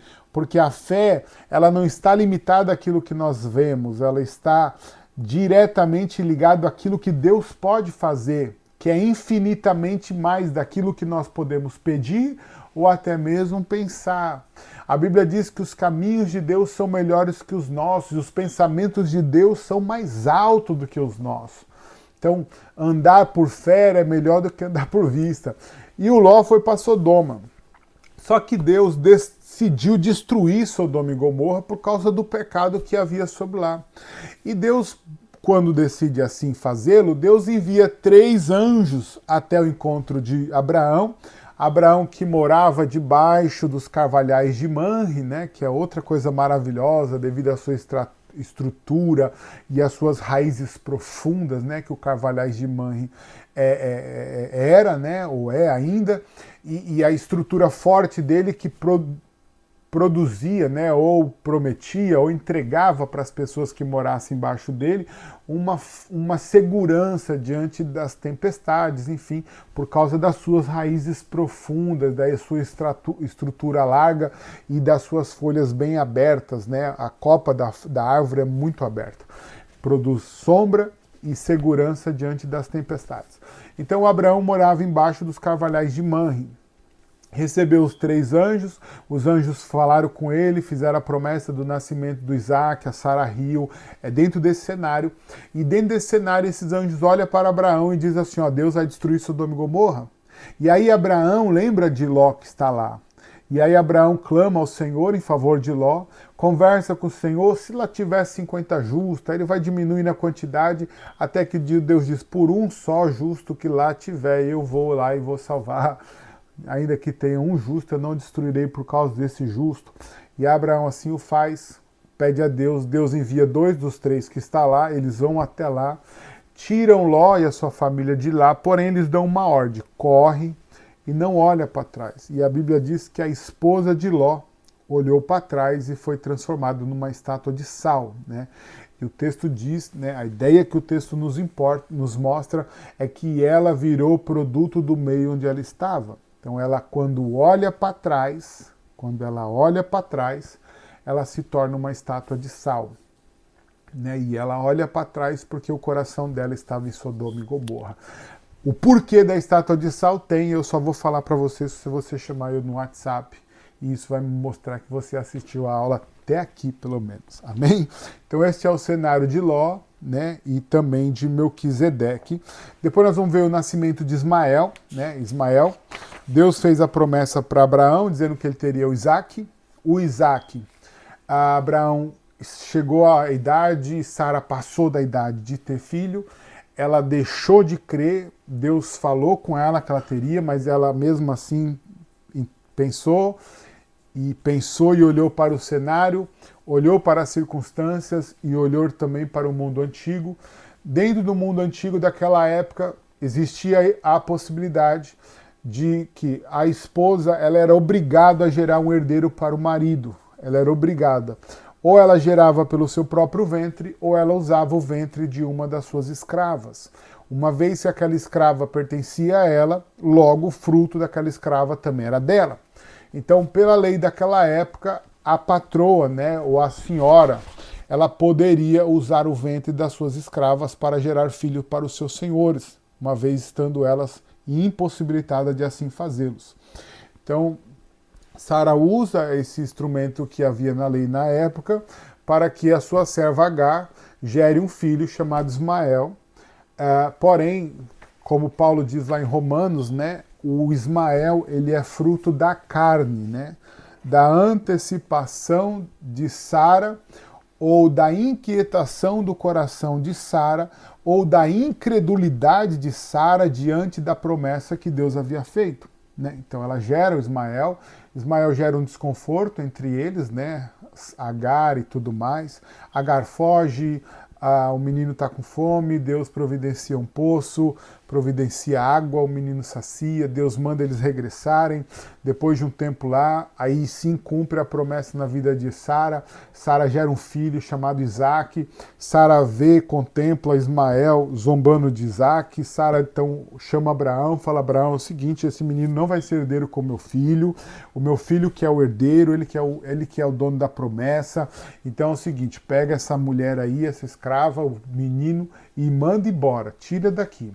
Aí a Bíblia diz que Deus aparece para Abraão: Abraão, pode mandar embora, faz do jeito aí que a Sara está falando, não tem problema não, manda embora o menino. Abraão manda o menino embora, porém Deus falou para Agar que o menino tinha promessa, porque ele era filho de Abraão. A distinção, melhor, a diferença entre Isaac e Ismael é que a herança que Ismael recebe da promessa de Abraão tem terra, né?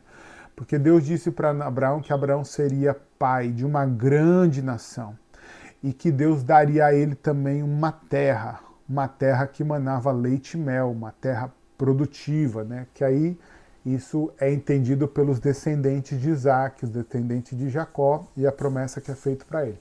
Mas Ismael não tinha terra, mas Deus disse que ele seria uma grande nação. Hoje nós temos os árabes, que eles são parentesco, né, direto de Ismael, todos os árabes, lembrando que árabes fala-se de etnia e não de religião ligada aos muçulmanos. Porque Porque normalmente a gente associa os muçulmanos aos árabes, né, por causa da religião, como se fosse uma coisa só. Não, são duas coisas distintas. Ser árabe é etnia, é nação, é lugar de nascimento. Muçulmano é religião, é conversão, é segmento, é obediência. Então, os muçulmanos é uma coisa, os árabes são outra. Existe árabe muçulmano, quase que 80% deles são, mas nem todo árabe é muçulmano. Tem árabe cristão, tem árabes judeus, tem árabes também, do judaísmo, quer dizer, né, convertido ao judaísmo, e tem árabes também que não creem em nada. Então, tem árabe de todo jeito. O que eu quero enfatizar aqui é que os árabes são os descendentes de Ismael, e quando você vai fazer um levantamento, existe muito, muito mais árabes no mundo do que propriamente dizendo judeus. Hoje, inclusive, existe a Liga Árabe, né, que é um arco assim, de países de 22 nações ligadas ao mundo árabe, né? São 22 nações de árabes existentes lá no Oriente Médio, e eles estão espalhados pelo mundo todo, ok? Depois, né, no tópico 5 da nossa apostila, ele vai falar também sobre Abraão e a sua fé em Deus, né? Quando Deus prova a fé de Abraão. E a prova da fé de Abraão está ligado diretamente com Isaac. Deus chama Abraão, diz para Abraão que ele precisa, né, sacrificar o Isaac. Deus quer que ele mate o Isaac em sacrifício a Deus. E a Bíblia diz que Abraão faz uma viagem de 3 dias para poder sacrificar o Isaac. Quando ele chega diante do monte do sacrifício, ele chama os seus meninos, os servos que havia acompanhado, e ele disse: olha, vocês fiquem aqui, eu e o moço subiremos, adoraremos, temos adorado, nós retornaremos, né? E vamos embora junto. Então, perceba que na fala de Abraão, ali no pé do monte, para os seus servos, ele diz que eles vão e eles voltarão. Os dois, no plural, ida e volta. E Hebreus vai dizer que Abraão cria que até dos mortos Deus poderia ressuscitar Isaac. Então, Abraão sobe, prepara o menino sobre o sacrifício, né? E a Bíblia diz que ele levanta o cutelo para poder matar o menino, e quando ele levanta o cutelo, o anjo brada, a voz do anjo brada, né? E aí ele não permite que Abraão assim o faça. Nessa oportunidade eu quero lembrar o que nós falamos nos capítulos anteriores a respeito do sacrifício, principalmente sobre Caim e Abel, lembra? Que eu disse que Deus olha para o ofertante e não olha para a oferta? Pois bem, é nesse cenário que Deus fala com Abraão, né? Porque assim, para Abraão oferecer o menino em sacrifício, ele já tinha que ter aceito isso no seu coração. Eu costumo brincar, quando eu estou dando aula, ou até mesmo pregando na igreja a respeito disso, eu sempre digo o seguinte: Abraão matou ou não matou o Isaac? Né? Isso é uma pergunta válida. Abraão matou ou não matou? Quando a gente olha fisicamente no texto, nós vamos dizer que ele não matou. Deus não permitiu que ele matasse o Isaac, ok? Deus não matou. Mas no coração de Abraão, ele já tinha aceito esse sacrifício. Ou seja, no coração de Abraão, o Isaac foi sacrificado ao Senhor, foi entregue ao Senhor. O que ele está fazendo ali é só uma concretização daquilo que ele já fez dentro. E uma vez que ele fez o sacrifício no coração, então Deus disse: Abraão, pode ficar tranquilo, Abraão, porque agora eu sei, né? Essa fala é como se Deus, eu vou pensar assim, Deus não está dizendo para Abraão: agora eu sei, agora você sabe, Abraão. Porque Abraão, ele é conhecido para nós como o pai da fé. Abraão foi justificado por Deus pela fé, né? A Bíblia diz que Abraão, né, fugiu o texto agora, mas acho que é Romanos mesmo, diz que Abraão, ele não deixou de crer na promessa de Deus por incredulidade, mas ele foi fortalecido na fé, dando glória a Deus. Então ele já foi nomeado, recebeu a nomenclatura de pai da fé, já antes da sua justificação, porque ele foi justificado pela fé. Antes de ser circuncidado na carne, Abraão foi justificado pela fé e não pela circuncisão da carne. Então isso é muito importante na vida de Abraão. Então quando Abraão faz ali o sacrifício para Deus, ele faz no seu coração, que é a verdadeira oferta, é o verdadeiro ofertante, é a verdadeira entrega, quando a entrega é feita no coração, né? Então esse é o cenário do Isaac diante de Deus e a prova. E o Isaac também era o único filho de Abraão. Entenda, pensa que quando Deus chama Abraão, Deus diz assim: Abraão, eu quero que você mate o seu filho em sacrifício a mim. Me entregue o seu único filho. Fisicamente olhando, não era o único filho, né? Porque tinha o Ismael, mas é o único filho da promessa. Observe que depois de Isaac, Abraão vai ter a esposa chamada Quetura, onde ele terá filhos com Quetura.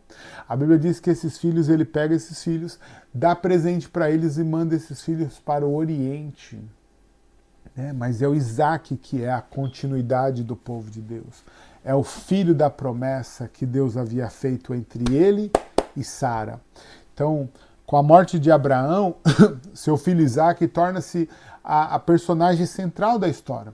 Isaac é o herdeiro escolhido da fé, né? Gênesis capítulo 17, versículo 15 ao 21. O filho por quem Abraão esperou 25 anos, né? Gênesis 21, do capítulo 1 ao 4, do versículo 1 ao 4.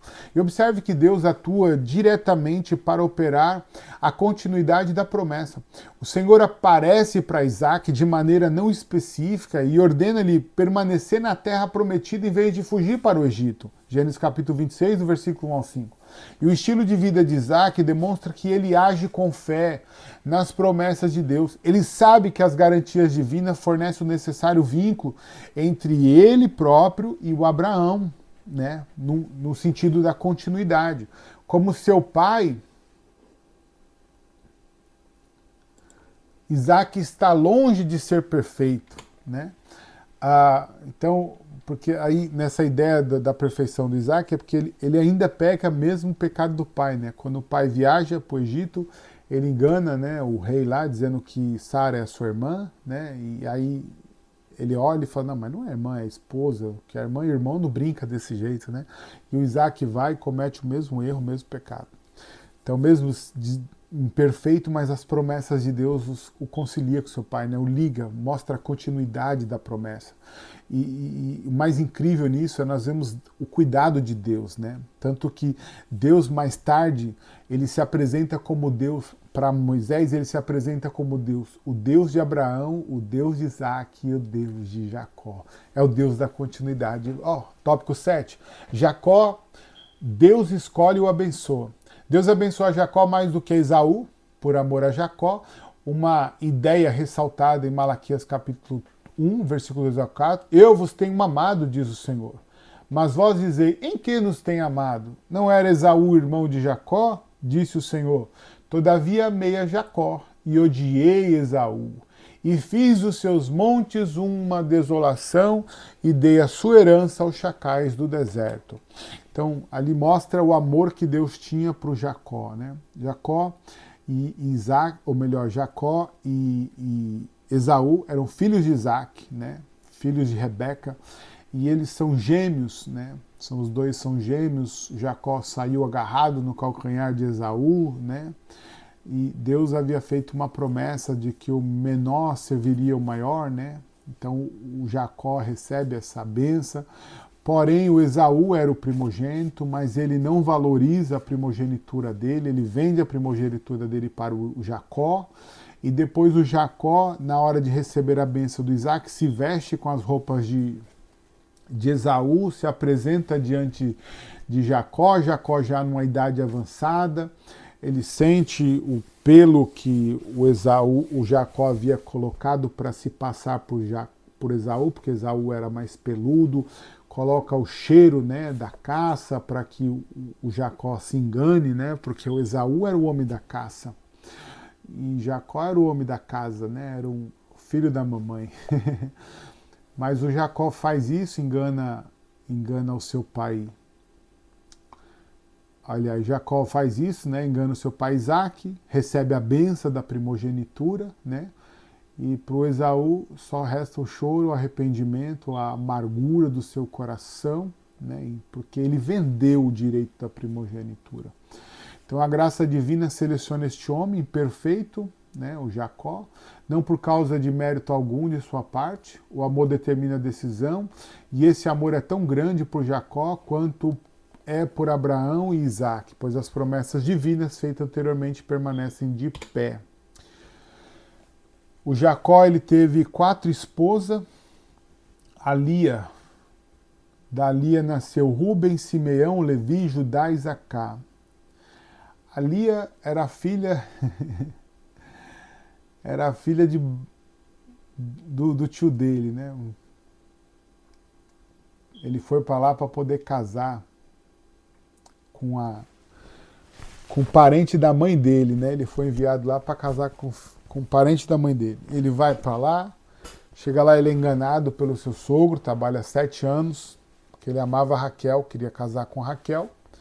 E o sogro dele falou, tá bom, você quer casar com a Raquel, você tem que trabalhar 7 anos. Ele trabalhou 7 anos para casar com a Raquel. No dia do casamento, o sogro dele enganou ele, colocou a Lia no lugar da Raquel, ele casou com a Lia. Quando ele tirou o véu, que ele viu que era a Lia, ele ficou triste, porque ele amava a Raquel. Ele falou, não pode casar com a mais nova, tem que casar com a mais velha. E aí depois ele trabalhou mais 7 anos, né, para casar com a Lia, com a Raquel, desculpa, e ele sai de lá com as 2 esposas, né? Então a Lia, que era a mais velha, que ele não queria casar, ela lhe deu 6 filhos, Ruben, Simeão, Levi, Judá, Isacar e Zebulon, né? A Raquel lhe deu 2 filhos, José e Benjamim. Ela morre no parto do Benjamim, né? Logo depois do Benjamim nascer, ela morre. Ele teve duas servas, uma serva de Raquel e uma serva de Lia. A Bila era a serva da Raquel, que deu a ele 2 filhos, Dan e Naphtali. E a Zilpa, que era a serva de Lia, deu a ele também 2 filhos, que era Gade e Aser, totalizando então os 12 filhos de Jacó. Lembra que eu falei que Jacó, na bênção da primogenitura, ele se passa por Jacó, ou por... ele passa-se por Esaú, né, para receber a bênção. Quem tinha que casar com a Lia era o Esaú, que era o mais velho, e ele tinha que casar com a Raquel, que era o mais novo. Como ele disse para o pai dele que ele era Esaú para receber a bênção, né? Então ele tem que casar com quem era de Esaú, né?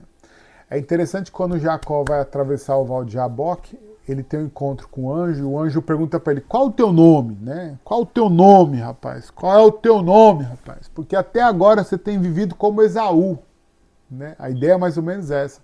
E aí ele diz, não, meu nome é Jacó. Ah, teu nome é Jacó? Então tá, não chamará mais Jacó, chamará Israel, né? Porque lutaste com Deus e prevaleceste, porém saiu de lá marcado. Esse é o Jacó. Amém, meus irmãos?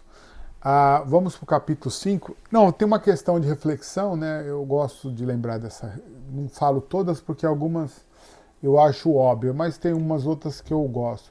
Deus elege Abraão para levar consigo a esperança de que os seres humanos precisam para ter alívio de sua culpa. Apresente as lições que podemos aprender com os 3 personagens do capítulo 4. Abraão, Isaac e Jacó. Essa reflexão que você tem aí, na sua página de número 86, embora o campo que ele deixou foi bem pouquinho, mas dá para você falar alguma coisa aí, escrever alguma coisa sobre essa reflexão. Vamos para o capítulo 5, para a gente poder partir já para o fim desta aula. Já está com quase 2 horas de aula, meus irmãos. Capítulo 5. Deus manteve a promessa feita a Abraão, Isaac e Jacó. Em toda a Bíblia, Deus escolhe e capacita pessoas. A experiência de Jacó com o Senhor é uma peça-chave no cumprimento das promessas a Abraão e também resposta do Senhor para o problema do pecado da raça humana. Deus luta com Jacó e modifica-lhe, né, o nome para assegurar-lhe a vitória. Ele voltará para casa e será abençoado. Esaú não o matará. Né? Cumprir-se-ão todas as promessas de vida feitas em Gênesis, capítulo 28, do versículo 10 ao 22, e foi respondida a oração em que Jacó pediu ajuda em Gênesis 32, 9 ao 12. né? Teologicamente, a narrativa demonstra a misericórdia divina para com Jacó e também para com a raça humana, considerando que as promessas de Gênesis 12, 1, 9, feitas a Abraão, tornam-se realidade. Então, tudo que Deus fala, Deus cumpre, né? E a importância de Jacó no texto bíblico, né, que é o tópico 2 da nossa apostila, no Novo Testamento é possível perceber que Paulo enfatiza a compaixão divina na escolha de Jacó. Romanos capítulo 9, versículo 15. Pois diz a Moisés, compadecer-me-ei de quem me compadecer, e terei misericórdia de quem eu tiver misericórdia.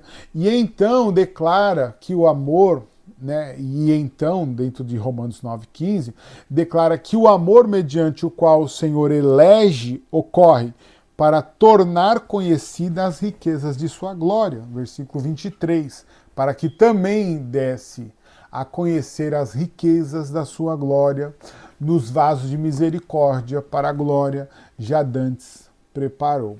Finalmente ele declara que a falta de fé por parte de Israel e não a falta do amor divino causou a ruptura entre os dois. Israel reagiu buscando a justiça como se fosse por obras, em vez de crer que somente pela fé pode existir o relacionamento com Deus.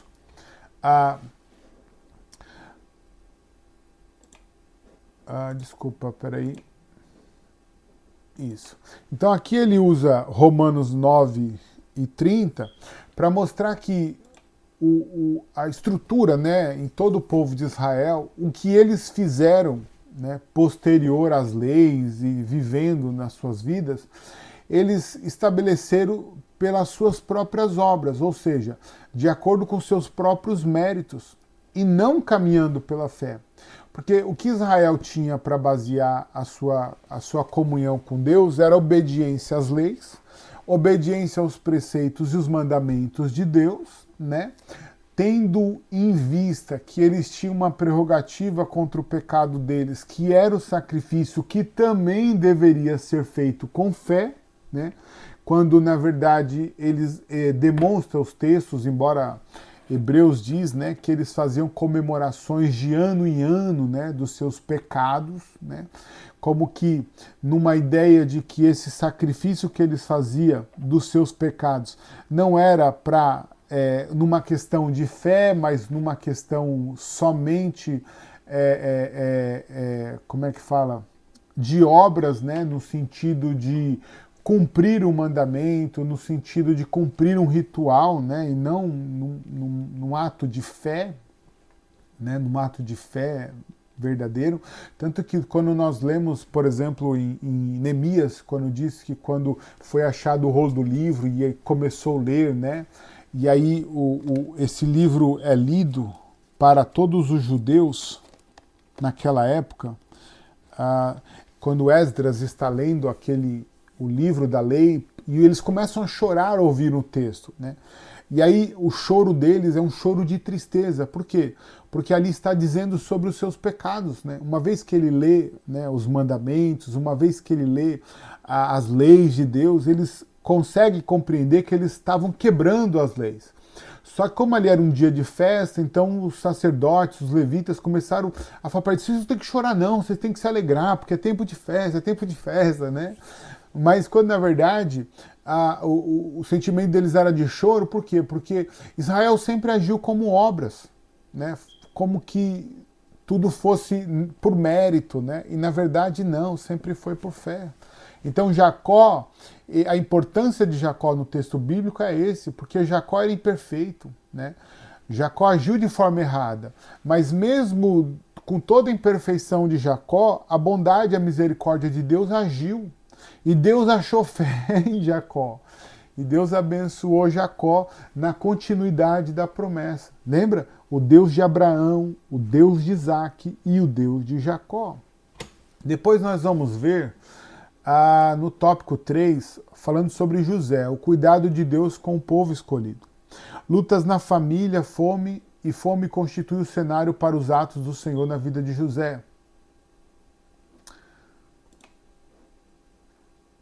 Sonhos revelatórios, né, são meios de orientação para o principal personagem da história.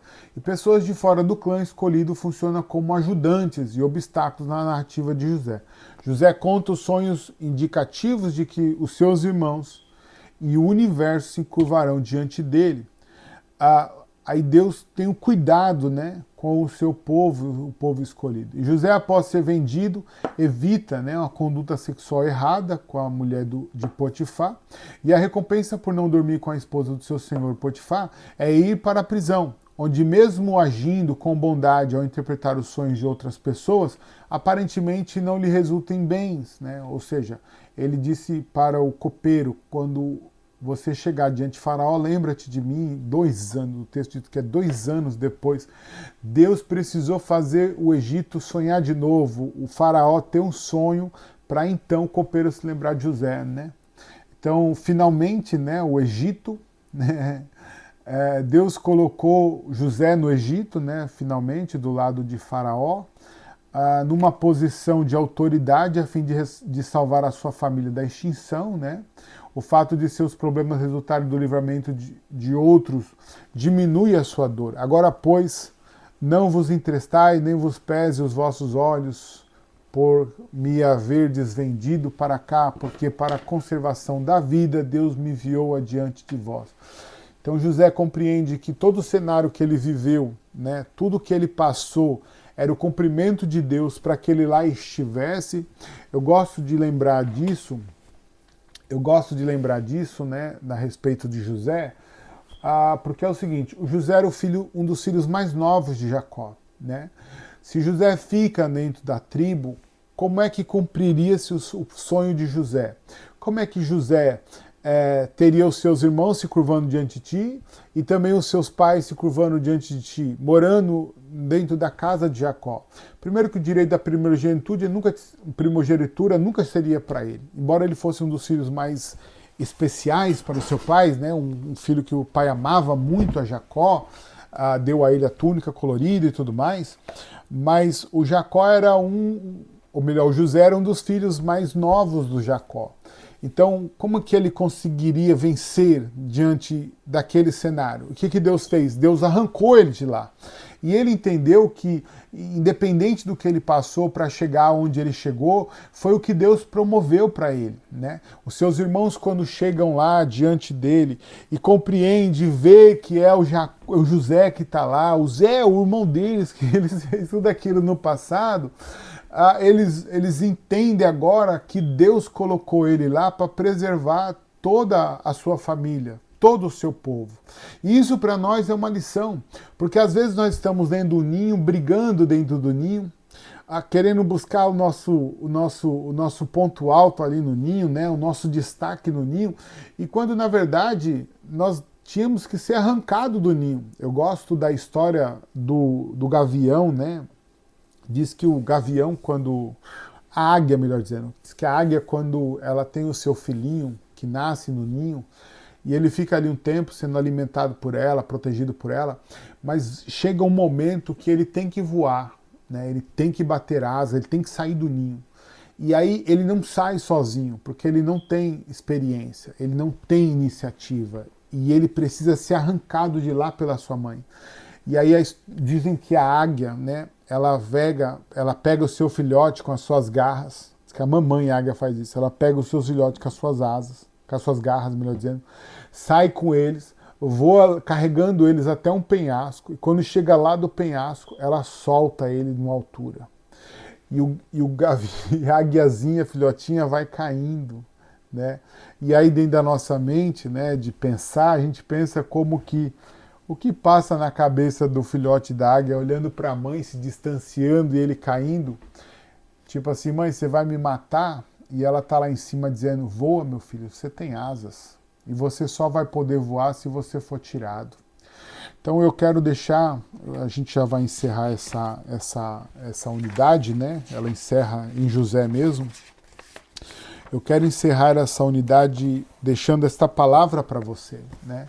Às vezes você está brigando dentro do ninho, né? E você precisa, na verdade, é que Deus te tire do ninho e te jogue para fora para que você saiba que você tem asas para voar. Que você tem asas para voar e fazer o voo mais longo ou mais alto que você possa fazer. Porque Deus não nos chamou para vivermos brigando dentro do ninho. Tem um texto aqui, Isaías capítulo 39. Isaías capítulo 39, acho que é o último versículo do capítulo 39. Isso mesmo.